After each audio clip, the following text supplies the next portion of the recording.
আসসালামু আলাইকুম, মহসিনা শাওন আপনাদের সবাইকে আমন্ত্রণ জানাচ্ছি এনটিভি দুপুরের খবরে। ক্রাউন সিমেন্ট শিরোনাম দেখছিলেন, এবার পুরো খবর। স্বাধীনতা সার্বভৌমত্ব বিরোধীদের রুখে দিতে হবে বলে মন্তব্য করেছেন বিএনপি মহাসচিব মির্জা ফখরুল ইসলাম আলমগীর। সকালে রাজধানীর একটি হোটেলে সম্পাদক পরিষদ ও নোয়াব আয়োজিত আলোচনায় একথা বলেন তিনি। এ সময় দেশের মানুষের নিরাপত্তা দিতে অন্তর্বর্তী সরকার ব্যর্থ বলে অভিযোগ করেছে নাগরিক সমাজ ও রাজনৈতিক মহল। ইফতেখার রেজা রিপোর্ট। সহিংসতা থেকে দেশ ও মানুষকে বাঁচাতে প্রতিবাদের পাশাপাশি প্রতিরোধ গড়ে তুলতে নাগরিক সমাজ, মানবাধিকার কর্মী, সাংবাদিক ও রাজনীতিবিদদের নিয়ে যৌথ প্রতিবাদ সভা করে সম্পাদক পরিষদ ও নওয়াব। সেখানে উঠে আসে সরকারের ব্যর্থতার কথা। শুধু প্রতিবাদ করলে হবে না। ওসমান হাদি হত্যা, গণমাধ্যমে আগুন, লক্ষ্মীপুরে আগুনে পুড়িয়ে শিশু হত্যা ও ময়মনসিংহে ধর্মীয় উস্কানিতে গাছে ঝুলিয়ে হত্যার ঘটনাকে একই সূত্রে বাধা বলছেন রাজনীতিকরা। তারা বলছেন মব সন্ত্রাসের পেছনে সরকারের একটি অংশ কাজ করছে, আর তাদের শক্তি যোগান দিচ্ছে একটি রাজনৈতিক দল। আজকে ডেইলি স্টার নয়, প্রথম আলো নয়, আজকে গণতন্ত্রের উপর আঘাত এসেছে। আমার স্বাধীনভাবে চিন্তা করার যে অধিকার, আমার কথা বলার যে অধিকার, তারপর আবার আঘাত এসেছে। জুলাই যুদ্ধের উপর আঘাত এসেছে। আজকে সর্বক্ষেত্রে সর্বশক্তি নিয়ে আপনারা যারা বাংলাদেশকে ভালোবাসেন তারা সবাই ঐক্যবদ্ধ হন। এই অপশক্তিকে রুখে দিতে হবে।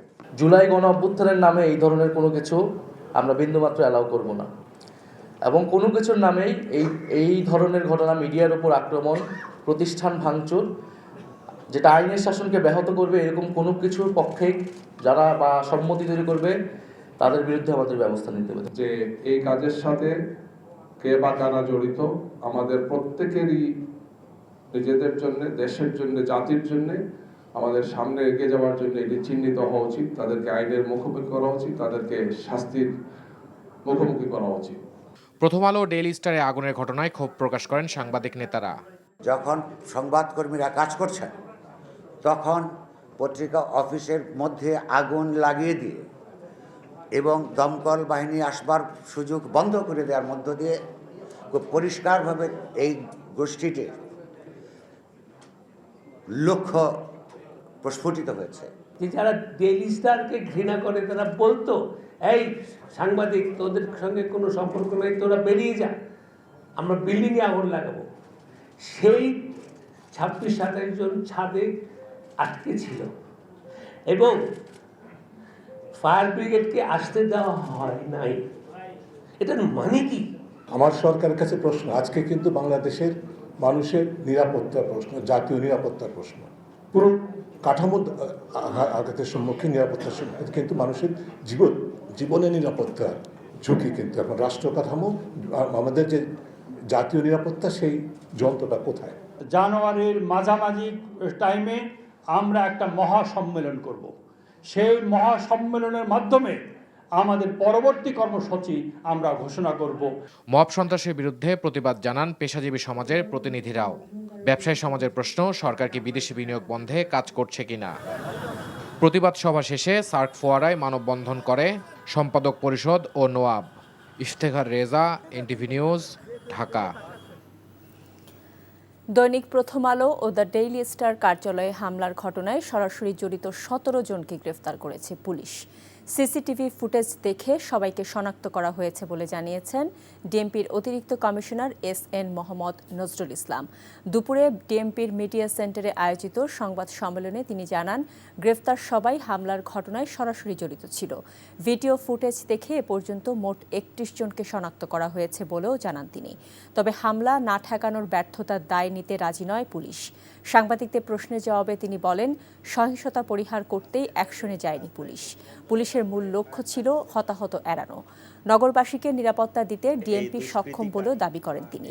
অপরাধী, কতিপয় অপরাধ ওখানে একদম বর্ণনা করা আছে, তাদেরকে ধরে দিতে বা ধরতে সহায়তা করতে জনগণ পুলিশকে সাহায্য করবে, এটা আইনেই বলা আছে। আইনানুগভাবে আমরা এটার জন্য কিন্তু এন্টাইটেল। শুধু এই ঘটনায় না, আরও অন্যান্য ঘটনায় যে সকল আসামি আছে তাদেরকে যদি আপনারা এলাকায় দেখেন বা পান, কোনো বাসায় থাকে বা ইয়া করে, আপনারা তথ্য দিবেন। এটা কিন্তু আপনাকে আইনানুগভাবে এই অধিকারটুকু দেওয়া হয়েছে। আপনারা এই তথ্য দিবেন, আমাদেরকে সহায়তা করবেন। প্রধান নির্বাচন কমিশনার এম নাসিরউদ্দিন বলেছেন, ভোটের তারিখ ঘনিয়ে আসলে সব ধরনের ভয় কেটে যাবে। সুষ্ঠু ভোটের পরিবেশ রয়েছে বলেও তিনি জানান। রাজধানীর তেজগাঁওয়ে ঢাকা বিভাগের মেইল সেন্টার পরিদর্শন শেষে গণমাধ্যম কর্মীদের এসব কথা বলেন তিনি। এখন পর্যন্ত 6 লাখ প্রবাসী পোস্টাল ব্যালটের মাধ্যমে ভোটের জন্য নিবন্ধন করেছেন, যা মডেল হয়ে থাকবে বলেও তিনি জানান। নূর হোসেনের রিপোর্ট। ত্রয়োদশ জাতীয় সংসদ নির্বাচনের তারিখ ঘনিয়ে আসছে। এ নির্বাচনে প্রথমবারের মতো ভোট দেওয়ার সুযোগ পাচ্ছে প্রবাসীরা। সুযোগ পাবে নির্বাচনে সম্পৃক্ত সরকারি কর্মকর্তা কর্মচারী ও আইন শৃঙ্খলা বাহিনীর সদস্যরাও।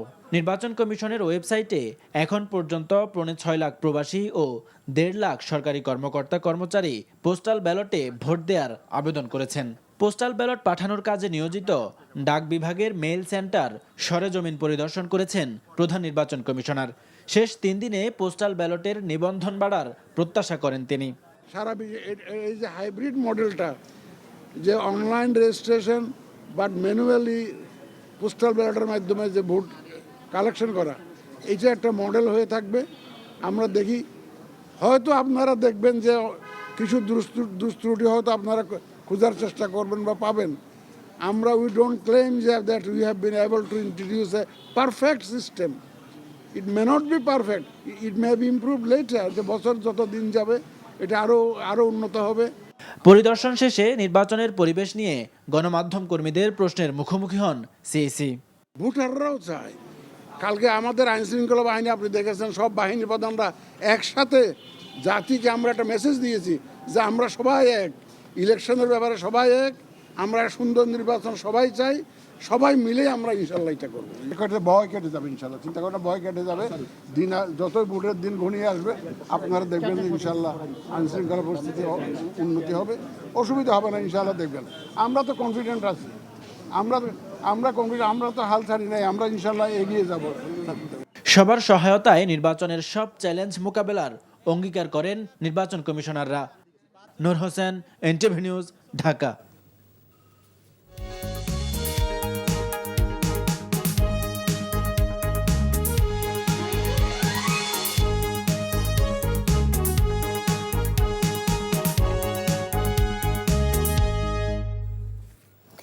নাসির সিনটেক্স গ্রুপ নির্বাচন পথে পথে। সারা দেশের মতোই ভোটের মাঠে নির্বাচনী সমীকরণ মেলাতে ব্যস্ত মানিকগঞ্জ জেলার 3টি সংসদীয় আসনের প্রার্থীরা। ত্রয়োদশ জাতীয় সংসদ নির্বাচনকে কেন্দ্র করে বিভিন্ন রাজনৈতিক দলের মনোনীত ও সম্ভাব্য প্রার্থীরা ভোটের মাঠে নানা কৌশলে ভোটারদের মন জয় করতে দিচ্ছেন নানা প্রতিশ্রুতি। আর ভোটাররা বলছেন, শুধু প্রতিশ্রুতি নয়, সারা বছর যিনি জনগণের পাশে থাকবেন তাকেই ভোট দেবেন তারা।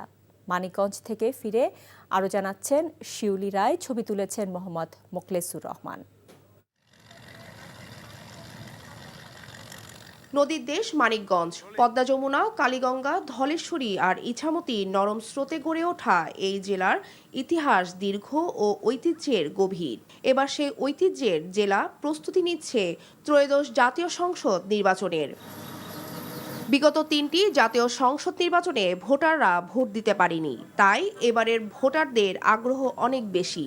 ওই ভোটের সময় অনেকজনই বাসায় যায়, আমার ভোট দেন রাখবো, তুমুক দেন রাখবো, কিন্তু নির্বাচন হয়ে গেলে কিন্তু কারো সাথে আর যুগ ঠিকানা হয় না। কাজ দেশে ভালো করবে, পোলাপান দেখবে, স্কুল লেখাপড়া ভালো করবে, চিকিৎসা অসুখ করলো, এগুলো দেখলো তাদের আমরা সাপোর্ট করবো। এই 3টি আসনে প্রতিদ্বন্দ্বিতা করছে বিএনপি, জামাত, ইসলামী আন্দোলন বাংলাদেশ, এবি পার্টি, খেলাফত মজলিস সহ অন্যান্য দল। তবে এখনো গণ অধিকার পরিষদ ও এনসিপি থেকে কোনো প্রার্থীকে মনোনয়ন দেওয়া হয়নি এই জেলায়। মানিকগঞ্জ 1 আসন থেকে বিএনপি মনোনীত প্রার্থী SA জিন্নাহ কবির। 9টি জরিপ হয়েছে, 9টি জরিপের পর দল আমাকে মনোনয়ন দিয়েছে। তাহলে বুঝুন, দল চুল ছেঁড়া বিশ্লেষণ করে কোথায় 1% গ্যাপ রাখে না। মানিকগঞ্জ 2 আসনে প্রতিদ্বন্দ্বিতা করছে বিএনপি থেকে মনোনয়ন পাওয়া মইনুল ইসলাম খান শান্ত ও জামাত প্রার্থী মোহাম্মদ জাহিদুল রহমান। ভোটারদের নানা প্রতিশ্রুতি দিচ্ছেন তারা। বাংলাদেশে এখনো পর্যন্ত গার্মেন্টস ইপিজেড আছে, বাট কোনো ভেজিটেবল ইপিজেড নাই, ভিইপিজেড নাই। আমাদের এখান থেকে ইপিজেড একটা যদি হয় ভেজিটেবল এক্সপোর্ট করার জন্য, তাহলে আমাদের এলাকার কৃষকদের জীবনমান উন্নত হবে। মানিকগঞ্জ ৩ আসনটিতে আগে ৩বার বিএনপি জয়ী হয়েছিল। এবার বিএনপির পাশাপাশি এই আসনে জামাত ও এবি পার্টি প্রার্থী দিয়েছে। প্রচারণা তো সবাই করে, কিন্তু আমি মানুষের হৃদয় কতটুকু যেতে পেরেছি, আমার প্রত্যেকটাকে মানুষের হৃদয় কতটুকু স্থান দিতে পেরেছি, সেটা কিন্তু মূল লক্ষ্য। একটি নতুন বাংলাদেশ গড়ার যে স্বপ্ন, সেই স্বপ্নটা মানুষ তরুণদের মধ্যে এটা দেখতে পাচ্ছে এবং তরুণদের মাধ্যমেই এই স্বপ্ন বাস্তবায়ন হবে, মানুষ এটাই বিশ্বাস করছে। মানিকগঞ্জ ১ আসনে ঘিওর দৌলতপুর ও শিবালয়, ২ আসন হরিরামপুর, সিঙ্গার ও সদরের ২টি ইউনিয়ন ও ৩ আসনে সদর ও সাটুরিয়া নিয়ে গঠিত এই জেলার মোট ভোটার সংখ্যা ১৩,৩৪,৬২৩ জন। এর মধ্যে পুরুষ ভোটার সংখ্যা ৬,৬৮,৪৫৮ জন, নারী ভোটার সংখ্যা ৬,৬৬,১৫৬ জন, তৃতীয় লিঙ্গ ৯ জন। শিউলি রায়, এনটিভি নিউজ, মানিকগঞ্জ। জুলাই অভ্যুত্থান চলাকালীন কারফিউ জারি করে আন্দোলনকারীদের হত্যার উস্কানি দেওয়া সহ মোট ৫টি সুনির্দিষ্ট অভিযোগে সালমান এফ রহমান ও আনিসুল হকের বিরুদ্ধে আনুষ্ঠানিক অভিযোগ গঠনের আর্জি জানিয়েছে প্রসিকিউশন। সকালে অভিযোগ গঠনের শুনানিতে চিফ প্রসিকিউটর তাজুল ইসলাম বলেন, জুলাই আন্দোলনে গ্যাং অফ ফোরের সদস্য হিসেবে আন্দোলন দমনে পরিকল্পনা, উস্কানি এবং কোন অস্ত্র ব্যবহার করবে তা স্বরাষ্ট্রমন্ত্রীর বাসায় বসে সিদ্ধান্ত হতো। প্রমাণস্বরূপ সালমান এফ রহমান ও আনিসুল হকের মধ্যকার টেলিফোন কথোপকথন ট্রাইব্যুনালে উপস্থাপন করা হয়। পরে বিচারপতি গোলাম মর্তুজা মজুমদারের নেতৃত্বাধীন ট্রাইব্যুনাল ১-এ আসামিপক্ষ অভিযোগ গঠনের উপর শুনানি করে।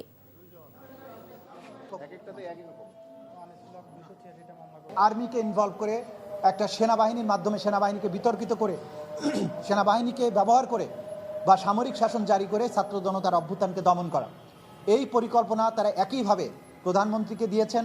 এই পরিকল্পনা অনুযায়ী 14 দলের বৈঠকে সেখানে কারফিউ জারির সিদ্ধান্ত হয়েছে এবং কারফিউ কার্যকর করার ব্যাপারে বিস্তারিত পরিকল্পনা তাদের কমান্ডে যে হয়েছে, তাদের নিজস্ব টেলিফোন কনভারসেশনের মাধ্যমে এটা প্রমাণিত হয়েছে। ড্রেনেজ অবকাঠামো নানা সমস্যায় জর্জরিত সিরাজগঞ্জের ঐতিহ্যবাহী এনায়েতপুর কাপুরের হাট। বৃষ্টি হলে হাঁটু পানি জমে থাকে। এছাড়া বিগত সরকারের আমলে হাটের বেশিরভাগ জায়গা বেদখল হয়ে গেছে। উচ্ছেদ অভিযানের দাবি জানালেও তাতে কোনো কাজ হয়নি বলে অভিযোগ ব্যবসায়ীদের। সিরাজগঞ্জ প্রতিনিধি শরীফুল ইসলাম ইন্নার পাঠানো রিপোর্ট। বেলকুচি, চৌহালি ও এনায়েতপুরের তাঁত ব্যবসায়ীদের রক্ষায় ৩৫ একর জমির উপর এই হাটটি তৈরি করা হয়েছিল ২০০৬ সালে। সারা দেশ থেকে তাঁতের তৈরি পণ্য কিনতে এখানে ভিড় করেন ব্যবসায়ীরা। এই হাট থেকে কোটি টাকা রাজস্ব আদায় হলেও নেই কোনো উন্নয়নমূলক কার্যক্রম। ড্রেনেজ ব্যবস্থা না থাকায় বর্ষা মৌসুমে হাটে জমে থাকে হাঁটু পানি। দখল হয়ে যাচ্ছে হাটের জায়গা। ব্যবসায়ীদের অভিযোগ, ২০১০ সালে আওয়ামী ফ্যাসিস্ট সরকারের আমলে এনায়েতপুর হাটের প্রাণকেন্দ্রে আওয়ামী লীগ কার্যালয় নির্মাণ সহ প্রভাবশালী নেতাদের নামে বেনামে বসতবাড়ি ও ব্যবসা প্রতিষ্ঠান গড়ে তোলেন। তা আমরা জেলা মহোদয়কে সবিনয় অনুরোধ জানাবো, যত দ্রুত সম্ভব অবৈধ স্থাপনা উচ্ছেদ করে আমাদের ব্যবসায়ীকে প্রতিষ্ঠিত করার জন্য। এই হাট থেকে অবৈধ স্থাপনা উচ্ছেদ করে এই হাটটাকে সুন্দর পরিচ্ছন্ন একটি হাট হিসাবে প্রতিষ্ঠাতা করা। হাটের মধ্যে ব্যাংক থাকে, পার্টিরা এসে যেন সুবিধা পায়। থানার সামনেই আওয়ামী লীগের কার্যালয়, প্রায় 1 একর জায়গার উপরে। এখানে 120টা দোকান ছিল। তাদেরকে আব্দুল মজিদ মণ্ডল, সাবেক এমপি আওয়ামী লীগের, তিনি সরায় দিয়ে এখানে জোরপূর্বক আওয়ামী লীগের কার্যালয় স্থাপন করে রাখছে। দখলদারদের বিরুদ্ধে ব্যবস্থা গ্রহণের কথা জানালেন জেলা প্রশাসনের এই কর্মকর্তা। আসলে এনায়েতপুর হাট বাংলাদেশের বিচ্ছিন্ন কোনো জায়গা না। এই দখল এবং অন্য কোনো কিছু সব কিছু এটা অনেক জায়গায় চলমান রয়েছে। তো সেই ক্ষেত্রে এই দখল যাতে মুক্ত করা যায় সে ব্যাপারেও আমরা যথাযথ পদক্ষেপ নিচ্ছি। ঐতিহ্যবাহী এনায়েতপুর হাট দখলমুক্ত করার পাশাপাশি অবকাঠামোগত উন্নয়নের দাবি ব্যবসায়ীদের। NTV news desk. আবারও দেশের সেরা রেফ্রিজারেটর, এসি এবং টেলিভিশন ব্র্যান্ড হওয়ার গৌরব অর্জন করল ওয়ালটন। 3টি ক্যাটাগরিতে ওয়ালটন পেয়েছে best brand award 2025। Bangladesh brand forum আয়োজিত বেস্ট ব্র্যান্ড অ্যাওয়ার্ডের 17তম আসরে মোস্ট লাভড ব্র্যান্ড অফ বাংলাদেশের সম্মাননায় ভূষিত হয় ওয়ালটন। এটি নিয়ে প্রতিষ্ঠানটি রেফ্রিজারেটরে টানা 12 বার, টিভির জন্য টানা 3 বার ও এসির জন্য পরপর 2 বছর বেস্ট ব্র্যান্ডের সম্মাননা পেল। রাজধানীর একটি হোটেলে আয়োজিত অনুষ্ঠানে উপস্থিত ছিলেন ওয়ালটন এসির chief business officer Tanvir Rahman সহ কোম্পানির ঊর্ধ্বতন কর্মকর্তারা।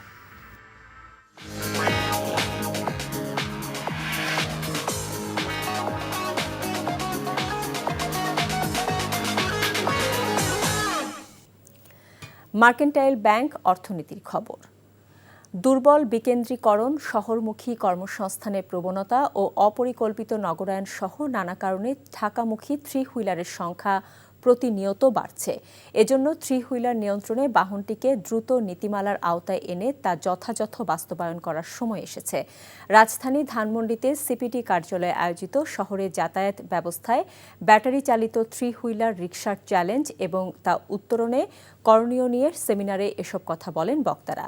এই বাহনটির নিয়ন্ত্রণে সড়ক পরিবহন কর্তৃপক্ষ সহ সংশ্লিষ্টদের প্রাতিষ্ঠানিক সক্ষমতা বাড়ানো, গতি নিয়ন্ত্রণে বিধিনিষেধ আরোপ করা, লাইসেন্স দেওয়ার ক্ষেত্রে এলাকাভিত্তিক রিকশার সংখ্যা নির্ধারণ করা ও আমদানিকৃত যন্ত্রাংশের ক্ষেত্রে ট্যাক্স বাড়ানোর তাগিদ দিয়েছে সিপিডি। এজন্য বিআরটিএর অধীনে ব্যাটারি চালিত রিকশার নিবন্ধন ও চালকদের প্রশিক্ষণের ব্যবস্থা করার সুপারিশ করেন তারা। সেই সাথে পরিবেশগত ঝুঁকি বিবেচনায় লিড অ্যাসিড জাতীয় ব্যাটারির ব্যবহার নিষিদ্ধের দাবি জানিয়ে লিথিয়াম আয়রন ব্যাটারি ব্যবহারের কথাও বলেন বক্তারা। এখন সময় এসছে নতুনগুলোকে বন্ধ করা। প্রথমত হচ্ছে নতুন করে যেন আর নতুন এ ধরনের ফ্যাক্টরি যাতে না হয় যেখানে এগুলো তৈরি হতে পারে, নতুন করে যাতে কোনো না ঢুকে সেটা, এবং এগুলোকে লাইসেন্সে, যেটা লিপন ভাই এগ্রি করলেন যে এগুলোকে লাইসেন্সিং এর আওতায় নিয়ে আসা। সুতরাং এইভাবে করে গেলে আমার ধারণা ধীরে ধীরে এটা একটা নিয়ন্ত্রিত ব্যবস্থার ভিতরে আসবে, সেটা আমাদের দরকার। এই ছিল দুপুরের খবরে। এই খবরের ভিডিও সহ আপডেট জানতে ভিজিট করুন এনটিভি অনলাইন www.ntvbd.com। এছাড়াও এনটিভির জনপ্রিয় সব অনুষ্ঠান ও খবরের আপডেট জানতে ভিজিট করুন আমাদের ইউটিউব ও ভেরিফাইড ফেসবুক পেজ। 5টায় দেশের খবর দেখার আমন্ত্রণ রইল। এতক্ষণ সাথে থাকার জন্য সবাইকে ধন্যবাদ।